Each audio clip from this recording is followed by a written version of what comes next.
Side खबरों के लिए सब्सक्राइब करें फ्लेम मीडिया और उसके बाद बेल आइकन को प्रेस करें ताकि सबसे पहले आपको मिले एक्सक्लूसिव खबरें।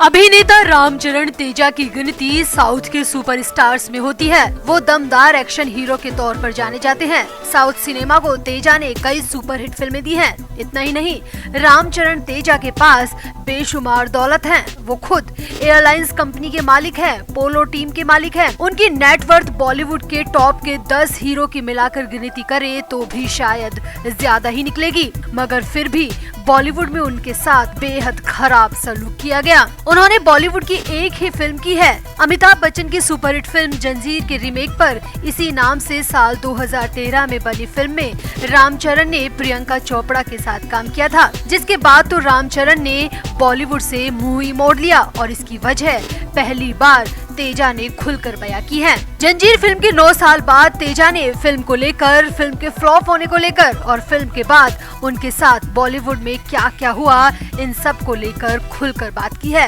तेजा के इन खुलासों के बाद कई बॉलीवुडियों की नींद हराम हो सकती है। तो क्या क्या कहा साउथ सुपरस्टार रामचरण तेजा ने, आपको बताते हैं सब। आप भी वीडियो को शेयर करें और अगर रामचरण तेजा को एग्री करते हैं तो कमेंट भी जरूर करें। तो रामचरण तेजा इन दिनों अपनी अपकमिंग फिल्म RRR के लिए चर्चाओं में है। फिल्म 7 जनवरी को रिलीज होने वाली थी, मगर कोरोना की तीसरी लहर को देखते हुए फिलहाल फिल्म के रिलीज को टाल रखा है। तेजा वैसे तो साउथ सिनेमा का बहुत बड़ा नाम है, वो वहाँ के सुपरस्टार्स में से एक हैं। ऐसा नहीं है कि तेजा ने कभी बॉलीवुड की तरफ रुख नहीं किया था।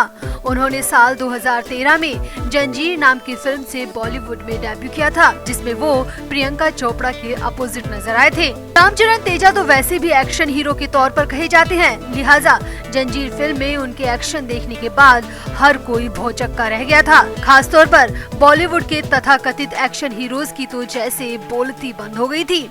अब रामचरण तेजा ने पहली बार बताया कि आखिर क्यों उन्होंने जंजीर के बाद बॉलीवुड की और फिल्मों में काम नहीं किया और क्यों वो वापस टॉलीवुड लौट गए।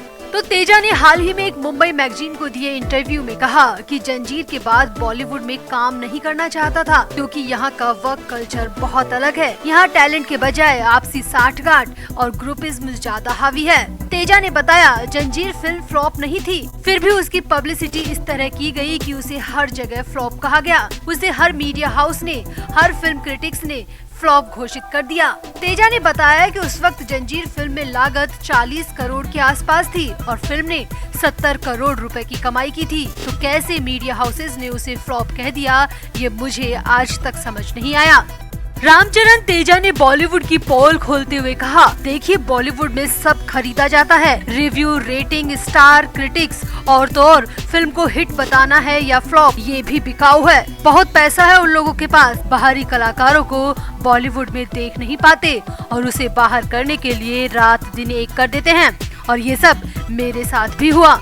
तेजा ने कहा, मैंने अपनी आंखों से देखा है जंजीर फिल्म को फ्लॉप बताने के लिए और अखबार की सुर्खियों की हेडलाइंस बनाने के लिए किस तरह डील की गई, मैंने खुद अपनी आंखों से देखा है। तेजा ने कहा, जंजीर में मेरी को स्टार प्रियंका चोपड़ा खुद ग्रुपिज्म का शिकार थी। हमारी फिल्म बेहतरीन थी, मगर फिर भी फिल्म को कहीं भी सराहा नहीं गया, जबकि उसी फिल्म को साउथ में बहुत पसंद किया गया। तेजा ने कहा, मुझे जंजीर के बाद बॉलीवुड से कई ऑफर आए, मगर वो सब ऐसी फिल्में थी जिन्हें शायद मैं करता तो वो या तो बीच में ही बंद कर दी जाती या फिर फ्लॉप कर दी जाती, और मुझे लगता है कि ये सब मोनोपोली के तहत और प्लानिंग के साथ किया गया था ताकि मैं बॉलीवुड में टिक ना पाऊं। तेजा ने जोर देते हुए कहा, आज का हाल मैं आपको बताऊं तो सच ये है कि आज किसी भी हिंदी भाषी दर्शक से पूछ लीजिए, वो बॉलीवुड से ज्यादा तमिल, तेलुगु और मलयालम फिल्में देखना पसंद करता है। वहाँ के हीरोज के फॉलोअर्स में हिंदी फॉलोअर की संख्या सबसे ज्यादा मिलेगी। तेजा ने कहा, हमें सोशल मीडिया के जरिए इतना एप्रिसिएशन मिलता है, हमारी हिंदी भाषी दर्शकों के साथ हमारा कनेक्शन अलग ही है, तभी तो हमारी पूरी कोशिश होती है कि हम हमारी फिल्मों को हिंदी में भी डब करते हैं।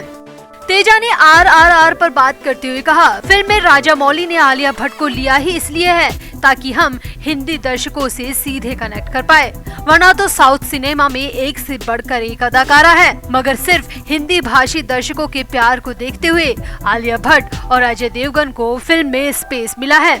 तेजा ने कहा, फिलहाल तो मुझे RRR की रिलीज का इंतजार है और उम्मीद करता हूँ कि हिंदी भाषा के दर्शक आगे भी मुझे उसी तरह प्यार देते रहेंगे। मैं भले ही बॉलीवुड का ना सही, मगर मैं अपने दर्शकों का बहुत प्यारा हूँ और ये बात मुझे पता है।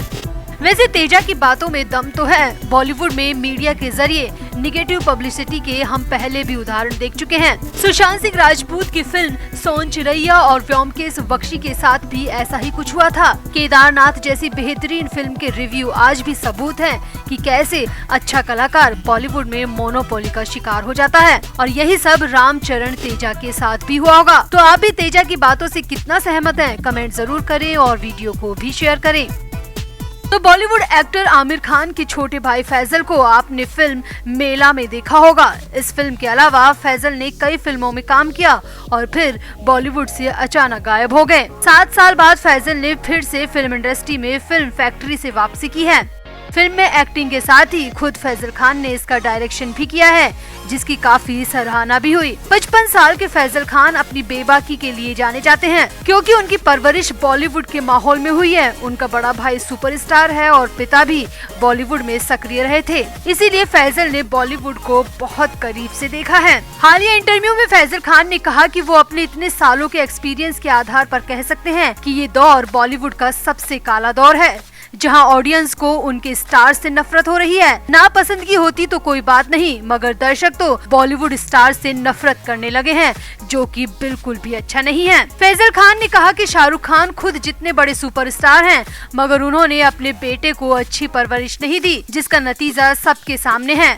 फैजल ने कहा, शाहरुख के बेटे को कोई झूठे आरोप में जेल में 1 महीना नहीं रख सकता। आरोपों में कुछ तो दम होगा, वरना मजाल है कि कोई शाहरुख के बेटे को हाथ भी लगा सके। वो ड्रग्स पार्टी में पकड़ा गया था, कई सबूत उसके खिलाफ थे। उसकी चैटिंग, उसकी लैंग्वेज साफ बताती है कि वो उस मामले का आरोपी है, तभी तो 1 महीना उसे जेल में रहना पड़ा। फैजल ने कहा, बदनामी में नाम होता है, ये पहले हुआ करता था। आज की ऑडियंस बॉलीवुड के लोगों से 2 कदम आगे है। वो जानती है कि उनका असली नायक कौन है। फैजल ने यहाँ पर राम गोपाल वर्मा के उस बयान का भी जिक्र किया और कहा कि राम गोपाल वर्मा जो कहते फिर रहे हैं कि आर्यन तो शाहरुख से भी बड़ा सुपरस्टार बनेगा, तो उनकी थ्योरी एक दिन गलत साबित होगी। ये देख लेना, क्योंकि अब दर्शकों के लिए ड्रग लेने वाला हीरो नहीं हो सकता। फैजल खान ने कहा, लोगों को अब नीरज चोपड़ा और अभिनंदन वर्धमान जैसे लोग पसंद आते हैं, जो कि साफ बताता है कि अब सुपरस्टार होने का दम छोड़ना होगा। यहाँ फैजल खान ने कहा कि वो दौर गया जब आर्म्स एक्ट में आरोपी संजय दत्त की फिल्में हिट हो जाया करती थी। हिट एंड रन करके भाग जाने वाले सलमान खान को लोग हीरो मान लेते थे, मगर अब ऐसा नहीं है। अब आर्यन खान ड्रग का आरोपी है और जब तक कोर्ट उसे इस केस से बरी नहीं करती, तब तक आर्यन खान दर्शकों के लिए नायक कभी नहीं हो सकता। फैजल खान ने यहाँ पर चंकी पांडे की बेटी अनन्या पांडे का भी जिक्र किया और कहा कि आप अपने बच्चों को क्या सिखा रहे हो, बच्चा क्या कर रहा है, किससे मिल रहा है, क्या खरीद रहा है, क्या खा रहा है, उसके दोस्त कैसे हैं, इस पर आपको नजर रखनी चाहिए। कहीं ऐसा ना हो कि एक दिन मुंबई की जेलों में आधा बॉलीवुड नजर आए।